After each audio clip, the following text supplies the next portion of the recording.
El químico y activista Patrick Roddy asegura que los huracanes Irma, José y Harvey han sido fabricados por el hombre. Esta es la conclusión a la que ha llegado tras estudiar las imágenes de la NASA, un hecho que pondría de manifiesto la intervención del hombre al haber materiales de geoingeniería alrededor de los huracanes. La manipulación climática es un hecho. Hay que tener en cuenta que, por ejemplo, en 1978 España mandó a su ministro de Asuntos Exteriores por aquel entonces a Nueva York, ¿vale?, para que ratificara el acuerdo de la Convención Egmont de las Naciones Unidas, en las cuales más de 20 países firmaron en que no podrían manipular el clima con fines hostiles o bélicos. Y estamos hablando de 1978.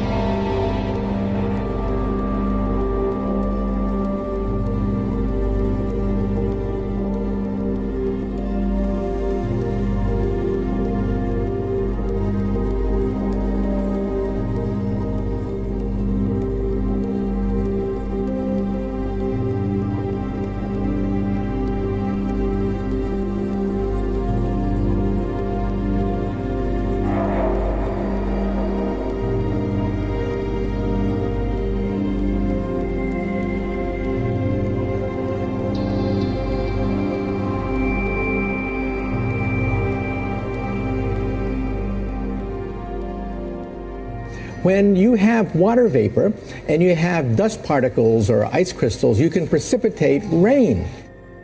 Have some of these capabilities now? Inconclusive. Even in the 60s, the CIA used this to bring down monsoons during the Vietnam War, to wash out the Viet Cong. Flooding and even hurricanes, all of them could be subject to weather modification.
Many ask why the government, our own government, would modify the weather in a way that does immense harm to our own citizens and to the life support systems of the planet as a whole. And without doing any investigative research whatsoever, many choose to completely deny that climate modification could be real and ongoing, with many potential objectives and agendas being carried out in what can only be considered programs of weather and biological warfare. The U.S. government and the U.S. military have been fully involved in not just weather modification, but hurricane modification for at least 70 years. Project Cirrus was underway 70 years ago. With only 80 kilograms of dry ice, profound manipulation of a hurricane was achieved. How much more effectively can the weather makers now manipulate hurricanes when they have the air power to dump hundreds of tons of patented materials into such storms? Project Storm Fury, which was historically a part of the ongoing and expanding U.S. government and U.S. military hurricane manipulation programs. Aerosol dispersions over the oceans are now constant and blatant. The vast majority of populations have absolutely no idea that the ongoing global climate engineering Manhattan Project is tearing the climate and life support systems of the planet apart. The toxic heavy metal and chemical aerosols are also contaminating our breathable air column and the entire biosphere as a whole. Radio frequency microwave transmissions manipulate the electrically conductive heavy metal nanoparticulates that have been seeded into the atmosphere and the cloud formations. The manipulation of these particulates in turn manipulates air masses and thus storm formations. The climate engineers have been aggressively suppressing and or redirecting Atlantic and Gulf of Mexico hurricanes for over 12 years. The weather makers have long since achieved the ability to decide what develops, what doesn't, and what direction it travels, and who gave the military-industrial complex the right to play God with Earth's climate and life support systems. Welcome to our geoengineered world. While the world continues to free fall into abrupt climate shift, geoengineered cooldowns with highly toxic chemical ice nucleating elements have helped the world's largest military to keep the most population-dense regions in the U.S. from feeling the full impact of what's unfolding. This is the psychological aspect of climate engineering, keeping populations confused, divided, and in many cases pacified in regard to the true state of the unfolding global climate and environmental collapse until the last possible moment. The paradox is this: climate engineering is the single greatest climate disrupting and environmentally destructive assault ever launched by the human race. All available climate data proves the climate engineers possess the processes and resources to suppress and or redirect hurricanes. If the weather makers didn't want Hurricane Harvey to happen how it did or where it did, it would not have happened. If the weather makers wanted to completely suppress Hurricane Irma, to diminish or dissipate it, or to steer it out to sea, they could. Again, available historical data proves this fact. Disasters like that serve many agendas for the global elite. In the case of Harvey, there were and are oil prices and production to consider, potentially increased economic activity due to the need to fix the disaster, the creation of mass distraction while the power structure pushes toward World War III, the potential disabling of populations, thus rendering them unable to stand up to government tyranny, the opportunity to move the military into place in preparation for already unfolding and inevitable societal collapse. But again, our biosphere is imploding. We're already in a runaway climate shift scenario heading toward a mathematically certain near-term global omnicide if we remain on the current course. The climate engineers will do anything they can and everything they can at any cost to the web of life to hide this fact from populations. In their attempt to postpone public panic for as long as possible, and thus to keep the military-industrial complex in full control, it would seem the power structure is willing to exterminate life on Earth.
Thanks to a system of satellites, natural disasters have become a thing of the past. We can control our weather. So satellite has a bad comm, that happens.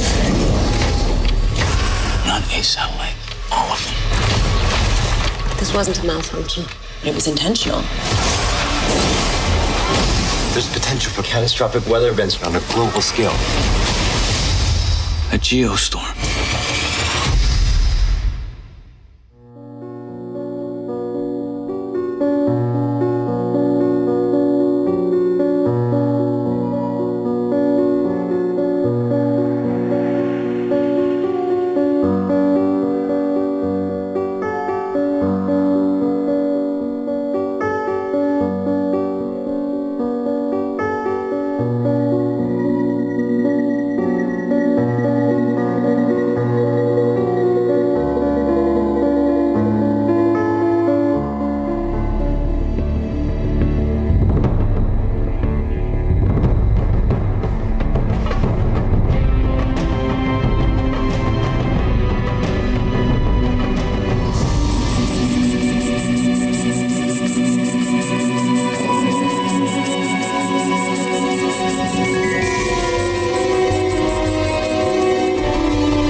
Our government's first duty is to its people, to our citizens, to serve their needs, to ensure their safety, to preserve their rights, and to defend their values.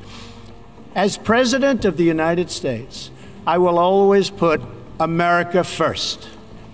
It is an eternal credit to the American character that even after we and our allies emerged victorious from the bloodiest war in history, we did not seek territorial expansion or attempt to oppose and impose our way of life on others. Now, North Korea's reckless pursuit of nuclear weapons and ballistic missiles threatens the entire world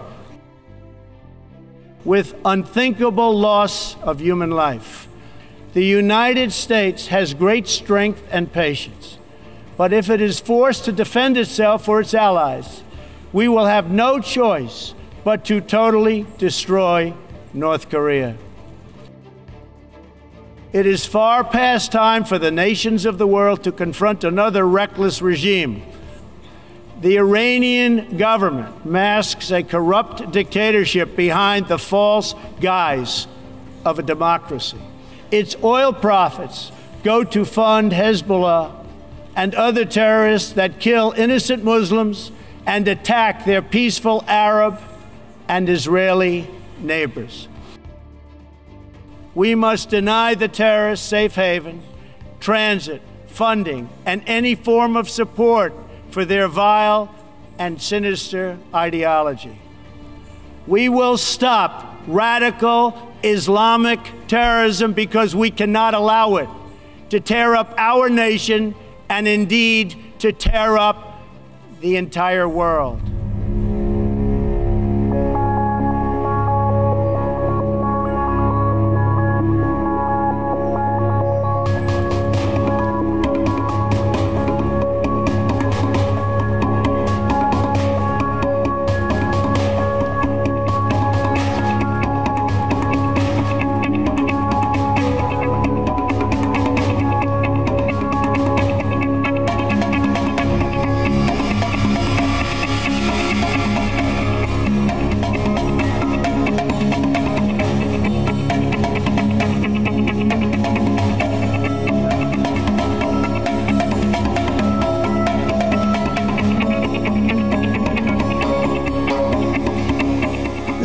temas fundamentales para reformar la ONU son tres.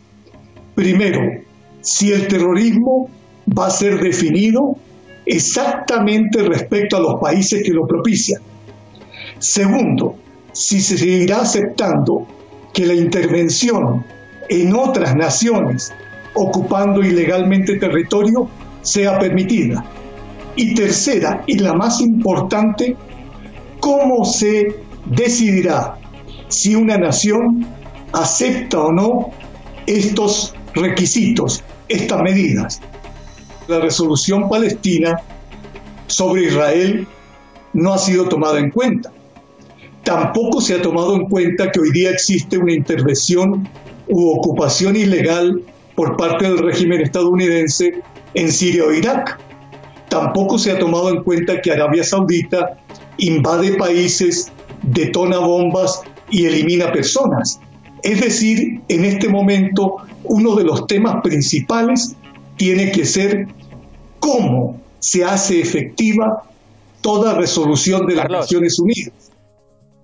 Es que en realidad Hollywood está presente en el mundo y este es un teatro donde se hace discursos altisonantes. Sin embargo, en realidad se está trabajando en acuerdos secretos, como por ejemplo la fragmentación de Irak. Es decir, en la ONU se plantea un espectáculo y en realidad por debajo se sigue apoyando al terrorismo y se sigue apoyando los procesos en contra de la soberanía. Ese es el espectáculo que se da en la ONU.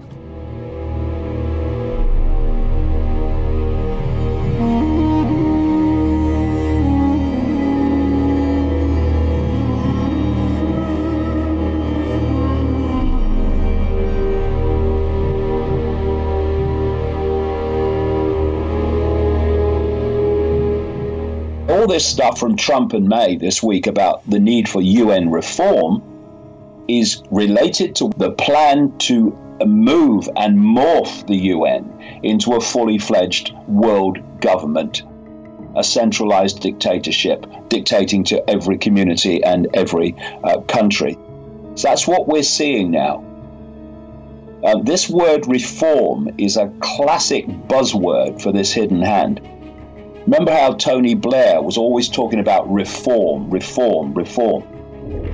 What that is a code word for is changing the status quo to take us further down the road to this agenda for the centralization of global power. We need to watch this very carefully from now on, because you're going to see more and more talk about the need to reform the United Nations. And you're going to hear them talking about the fact that the United Nations has to have more power.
South Korea and North Korea have tried at different times to initiate some kind of a meaningful peace process.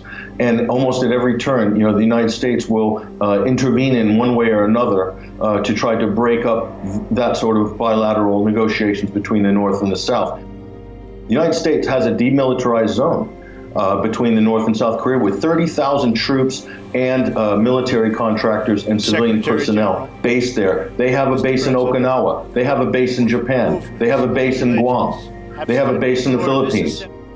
The problem is the United States. I'm sure that North and South Korea could eventually work this out to have a peace treaty, but that's not what's happening now. The United States is intervening for one simple fact, because the whole Pacific Rim agenda is predicated on poor relations with North Korea and war footing. Otherwise, the U.S. would have no business in the Pacific, and the only reason they're there is to counter China. So North Korea is just theater. This is a staged, managed geopolitical theater, and it's very dangerous. What the United States is doing right now, what this president is doing right now, and pushing the envelope in a very negative way. If you listen to the words of Donald Trump at the UN General Assembly, wouldn't you want a nuclear deterrent as well? He's threatening to destroy a country. There's 25 million people that live there, and it's an idiotic statement by the United States president for this simple reason.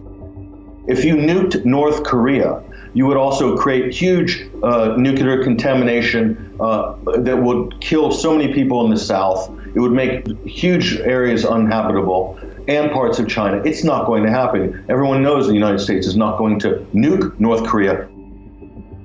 It's the message that the military-industrial complex in the United States, all the defense contractors, they want to hear this. This is, the message of the neoconservative war hawks. So that's basically who he's talking to. In terms of diplomacy, it's completely counterproductive. In terms of China relations, it's very poor form. This is just basic U.S. behavior. A government that's dominated by the Pentagon, by the defense industry, by these interests.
So far, to me, this has all the makings of a Manchurian Candidate. The first day of reporting, there's nothing about this guy. And I always wait. You don't ever have to wait too long to see all the irregularities, to see all the lies, and then to see the demonization of the supposed shooter, which, of course, they're always dead. So dead men tell no tales. It's deliberate. A lot of people that call themselves alternative media, they make the mistake every time something like this happens to say it didn't happen or no one was killed. And that's a disservice because our governments have no problem killing us, okay, for their political agenda. So if Americans have to die, so be it. And now they're claiming this is the biggest mass shooting in American history. What a lie. 9/11, where 3,000 of us were killed for a political agenda. How did this guy get these super heavy, gigantic guns? How did he get so many of them into a hotel room? You know, it wasn't like he's 20 years old and could book it up the stairs with 17, machine guns. It's the same old story. I don't want to investigate them anymore because they are all the same. Every single time we have a shooting like this, gun sales go up. And this happened the same week that Congress is supposed to vote on whether or not to legalize silencers for everybody's guns. But you have to remember, these people are on a global mission to put the world in a global continuous state of fear so that we can have a one world police, one world army. So these things don't happen simultaneously by accident.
Cataluña no será el único ejemplo en Europa. Esto también es lo que se está hablando ahora, porque la caja de Pandora está abierta. Dicen una caja de Pandora que vendría, por ejemplo, pues por las voluntades y aspiraciones de otros países, o incluso dentro de las mismas regiones españolas, por ejemplo, el pancatalanismo o los deseos de independencia que podría tener el pueblo vasco.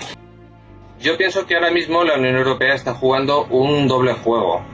Un doble juego porque en la Unión Europea hoy en día no responde al interés de los ciudadanos en su conjunto, sino que está respondiendo al interés de una casta política que tiene otro tipo de intereses. Entonces, esta casta política de la Unión Europea lo que quiere son estados débiles. Quieren estados muy débiles, sumisos a intereses de entidades supranacionales, a los que se pueda manejar bien, a los que se les pueda imponer bien, ya sean políticas de recortes, políticas internacionales, sanciones a terceros países. Esto es algo evidente. Cuanto mayor unidad, mayor fuerza. Sí podríamos denominar a lo que está sucediendo ahora mismo en Cataluña es una revolución de color. Y cuando hablamos de revolución de color, recordamos que hubo una revolución de color también en Serbia. Hemos visto cómo hace poco ha habido una revolución de color en Macedonia, que no ha tenido éxito del todo. Hemos visto cómo hubo una revolución de color en Ucrania, y tras todas esas revoluciones de color, al final todas apuntan a Soros como cabeza visible, como un think tank, como una fuerza de choque financiadora. Soros es el que ha estado financiando al separatismo catalán.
So basically, cancer is abnormal growth of cell. And basically, they lose their apoptosis, programmed cell death. They don't die, they become immortal.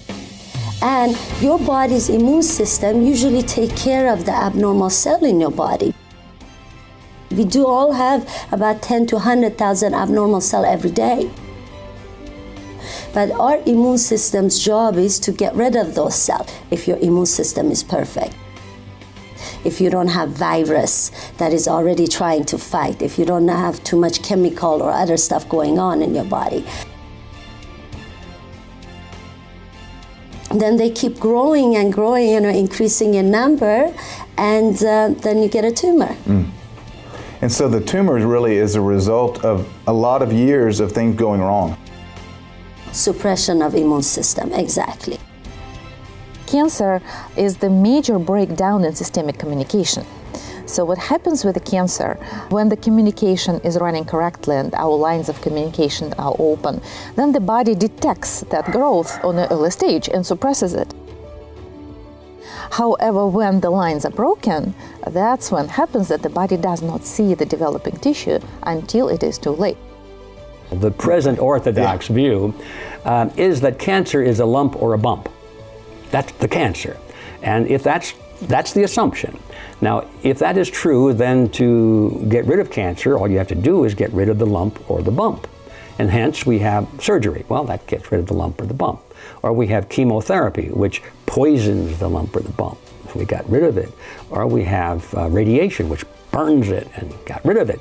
And you undergo these three therapies, and if you get rid of the lump or the bump, the doctor will say, it looks like we got it all. But did they? No, the statistics show that in most cases it comes back.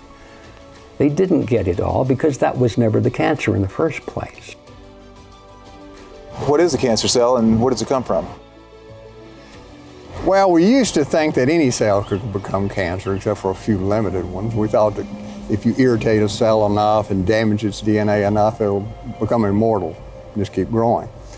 Now we find out, well, that's not true. Only stem cells seem to be the source of cancers.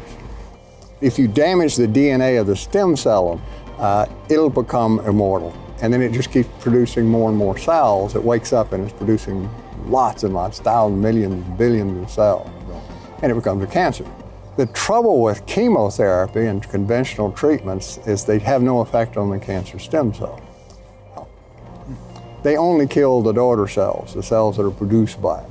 So the tumor will shrink and they'll claim success, but you haven't killed the stem cell, so it all just comes right back.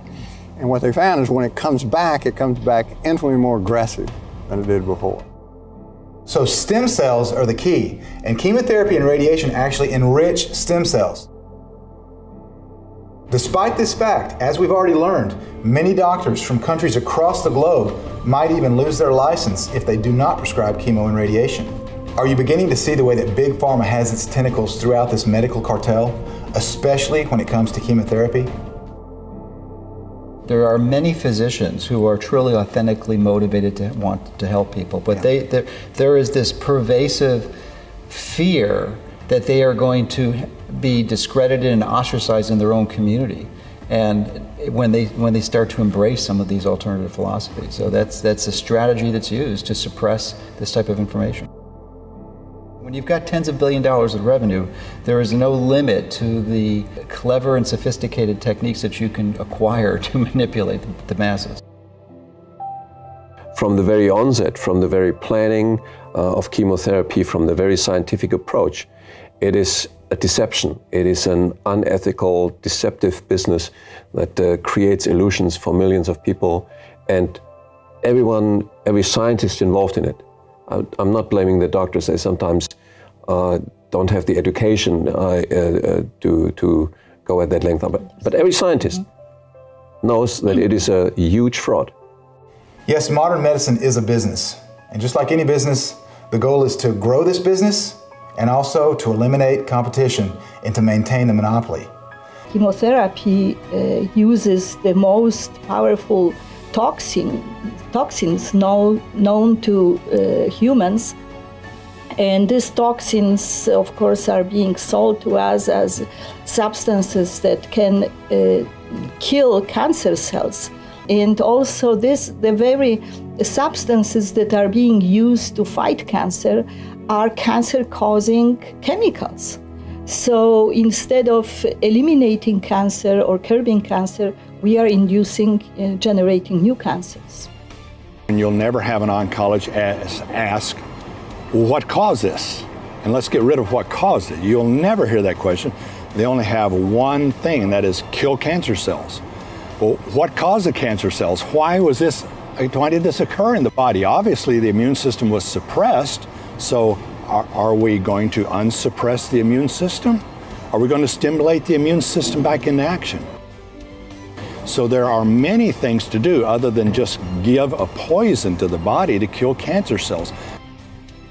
It's a psychological warfare on humanity that the pharmaceutical industry is leading with the tool cancer. Keeping cancer as a death verdict is the platform, is a precondition for this entire investment industry to continue.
So very similar with the vaccines, we're seeing these forced chemotherapy incidents.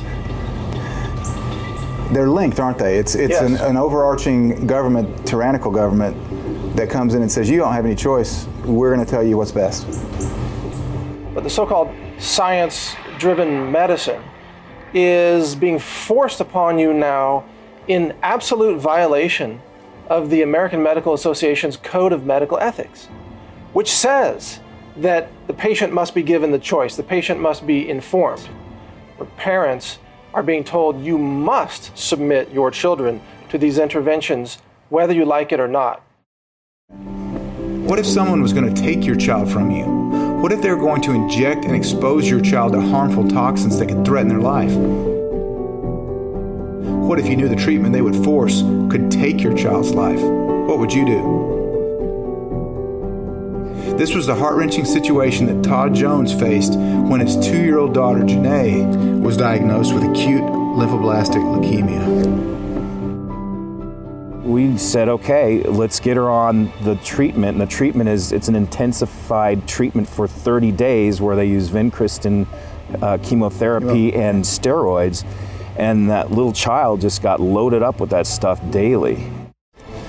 We made a decision that we wanted to, since the cancer was so far down and in remission, as they say, and they told us themselves, that we were like, okay, you know what, thank you for your business, we're good now. We're gonna go ahead and build her up naturally now that the cancer and half of her, system has been, chemoed, chemically cleansed. We're gonna go in and put in the natural good stuff now and see how we can get her to respond there. Well, the hospital didn't like that. When that happened, it wasn't 3 days later, and there was that very, very, very loud, aggressive knock at our door. It was the Office of Child Services. And they came and they said, look, the hospital called, you have taken your child out of treatment, and you need to bring your child right back to treatment. Okay. One emotion that's very detrimental to a cancer patient is fear. What emotion is it that an oncologist will elicit in the cancer patient when they look them in the eye and they say, you've got 3 months to live? I was diagnosed with stage 2A breast cancer. I ended up doing chemo first, 6 rounds of chemo. Then after that, had surgery, a double mastectomy, and then radiation. So I had the full gamut of treatment.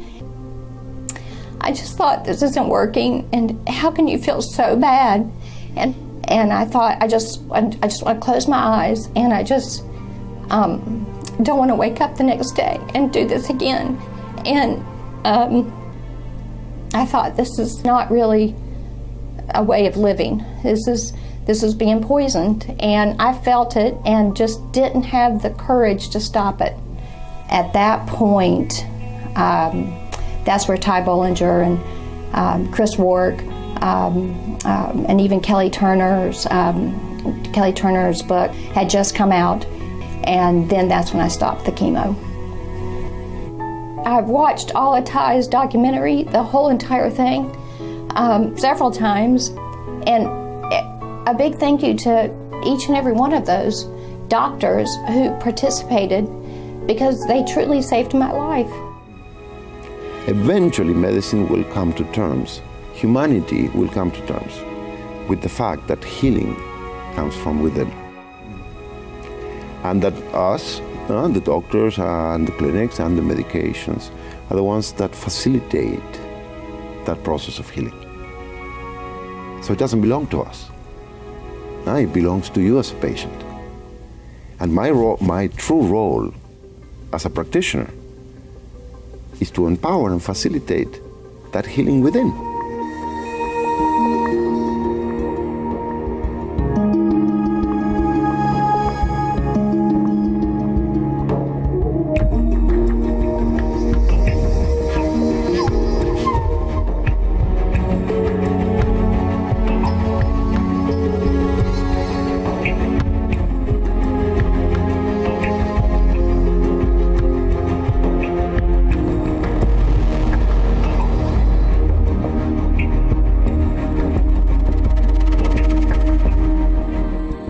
The only thing that we can do is to keep our self-healing mechanism strong. And in order to keep our self-healing mechanism strong, we have to keep our bodies clean.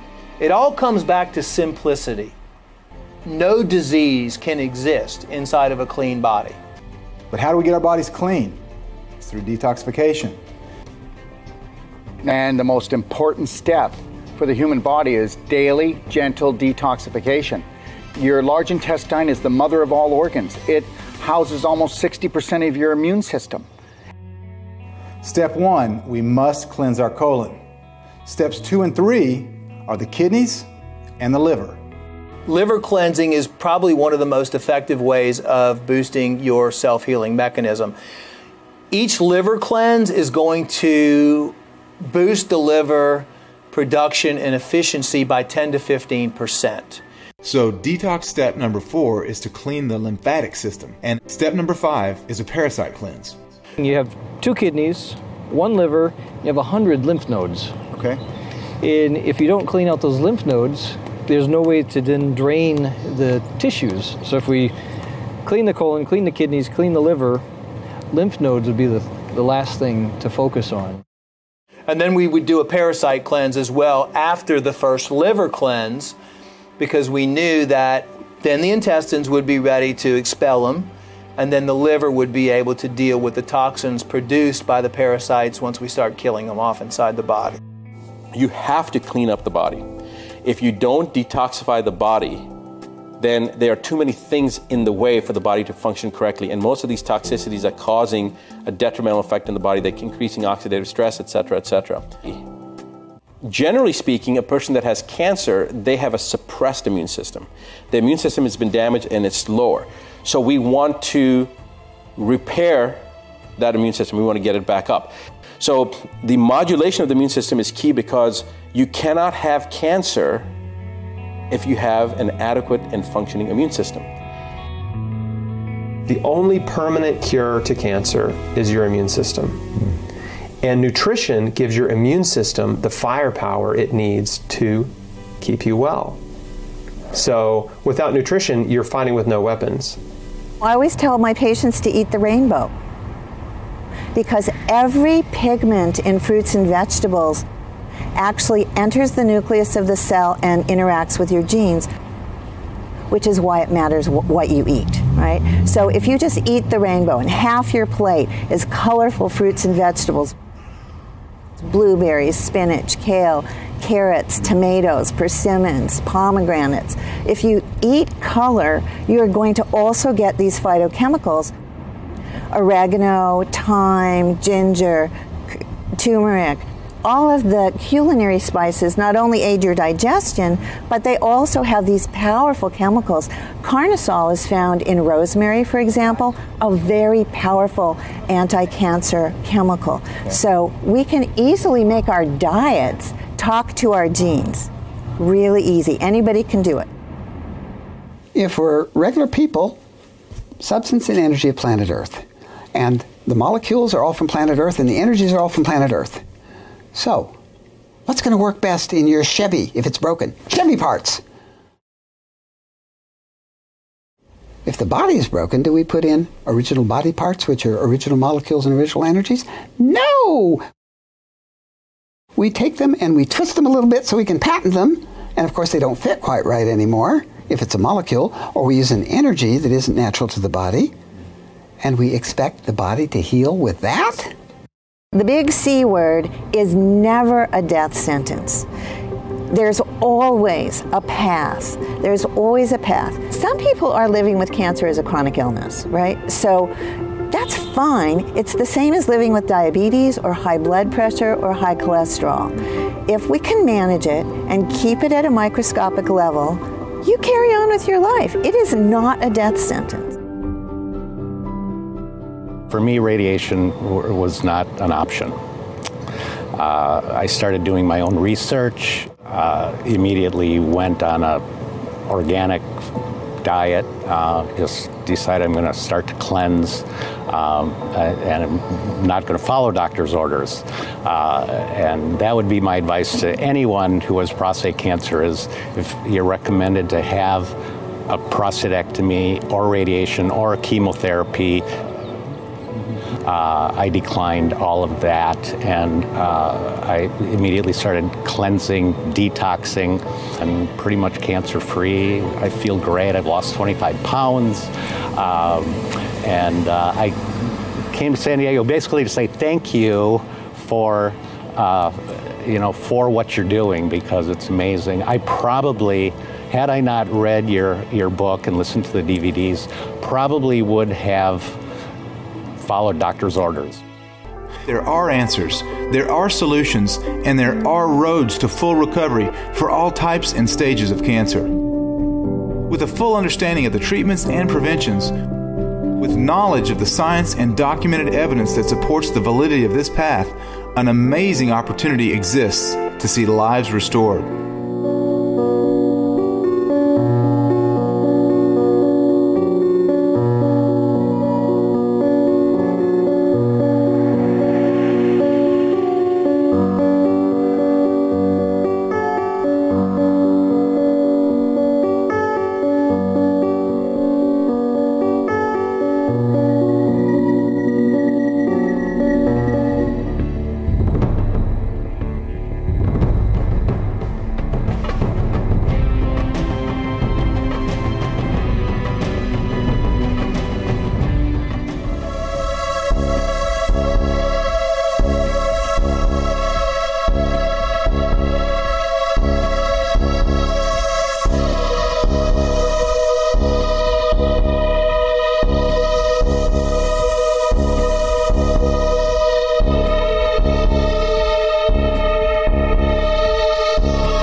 one. There's 3.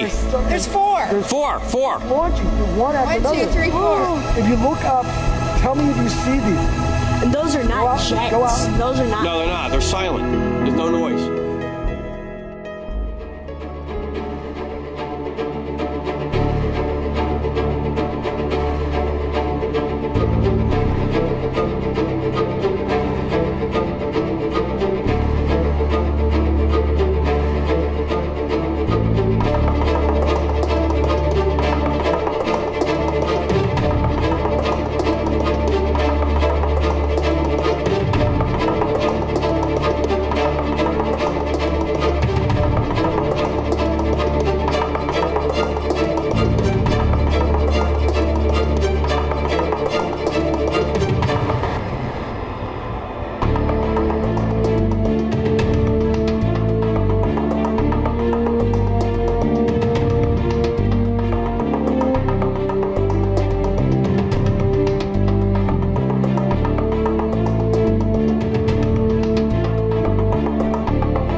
You're about to witness a strange cloud captured over Santiago, Chile.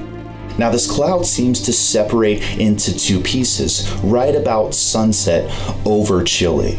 And you're gonna see the front cloud seem to have some kind of propulsion and actually move away from the cloud in the rear. And it even leaves some kind of weird looking chemtrail. Also, you're going to notice a strange circular eye that exists pretty much the entire time in the front cloud. And the rear cloud seems to be affected by some kind of propulsion, and the top of it actually gets bent back.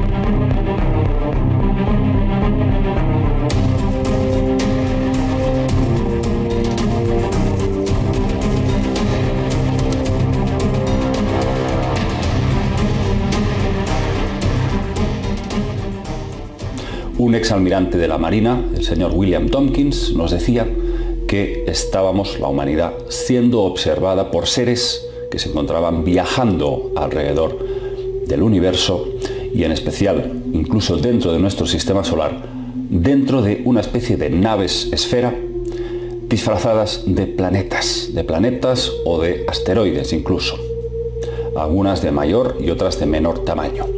Incluso se atrevía a decir que en algunas de estas naves gigantescas se encontraban hasta 200.000 tripulantes en su interior.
in this world without having the ability to recognize another living being, another living soul. To connect with people, to recognize the God in each person is through the eyes, actually. And this is why personal connection, by being next to someone, by being in someone's presence, is so much more relevant than the kind of interfaces that people use today, the electronic interface. Where did the turning point happen where technology seemed to become like the main force of communication for humans? Well, I think, really, I think starting with television. You're in front of the TV, receiving the information in a state of super relaxed awareness. In fact, if you think about it, when you're watching television, most people come home very tired at the end of the day and they're watching the news feed. And their wife or their husband is saying, hey, dinner's ready, dinner's ready. And they don't even hear them. And the reason they don't hear them is they're actually in between state. It's a theta alpha state where the brain is quite relaxed, you're attentive and aware, and it's almost a state of light trance, where that data that's coming in is being imprinted on you, in you in a way that is really anchoring. That's why advertising is so effective. That's why the population has begun, the culture shapes based on what the data feed is. And so you look at culture, it's a total reflection of television and media. And it's an illusion, quite frankly.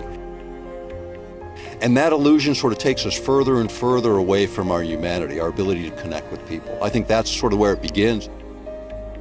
And now, virtually all of our world is situated in the same way. So that our interfaces with people are filtered through an electronic medium. This is a huge mistake. It's absolutely critical for people to connect with each other. One thing that you asked about, what's the big shift? It's about paying attention. It's about paying attention to the fine things. Being conscious. Being consciously aware. Sitting here having this conversation, I'm still aware of the wind. I feel the energy in my hands. I see the sun in my face. The sky is still blue. I see the people around me, but I'm still engaged in this conversation by I am paying attention. My awareness is not lost in my words and lost in my emotion. This is a very different way of viewing the world. Instead of just talking and thinking and feeling, you're paying attention to what you're thinking. And you are the awareness behind those thoughts. This is fundamentally why when I look in someone's eyes, I recognize that awareness behind their form. I see them as a living soul. I connect with them as a living soul. And that's what triggers that internal spark in another, because you're transferring compassion, empathy, love, consideration in that interaction. That's what enlivens people. That's what triggers that change in people. It's a recognition that you're not alone, that you are connected, that we're all connected. One of the keys for transformation is when you're feeling those emotions, those strong emotions, don't just let yourself run with them. Hesitate for 1 second and pay attention to them. Notice them. You're feeling angry? Don't just be angry. See anger in you. And allow your anger to rise, but notice it. And as you notice it, you immediately control it. Your awareness of it gains control of it, and you recognize it as not you, but a reflection of something going on in the experiences around you. But your choice about how you index this is the critical element. Connecting with each other is the beginning of the evolution. We need to reconnect, set the TVs aside, set the cell phones down, take time each day to connect with the creation around you and the people around you. You know, and we talk too about what's important in life, and everyone attaches so much to things, to what we own, what we possess, how many cars we have. When I think about the obstacles, fear, worry, these are the things that get in the way. These are the things that actually stop you from reaching higher states of consciousness.